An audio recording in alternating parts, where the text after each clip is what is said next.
बिस्मिल्लाहिर्रहमानिर्रहीम। अगर आपको कमर की दर्द जो कि एक साइड की तरफ आ रही हो और हिप की तरफ जा रही हो, कूल्हे की तरफ जा रही हो, तो उसके लिए एक स्ट्रेच बताऊंगा। अगर आप वो स्ट्रेच दिन में 2 दफा 10-10 रेपिटेशन के साथ करते हैं तो आपकी ये दर्द इंशाल्लाह ताला खत्म हो जाएगी।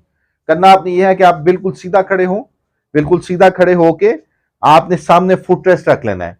फुट रेस्ट की जगह पे आप चौंकी, पीढ़ी कोई ऐसी हार्ड सरफेस रख लेंगे। अपना पाँव बिल्कुल सीधा ऊपर रखें।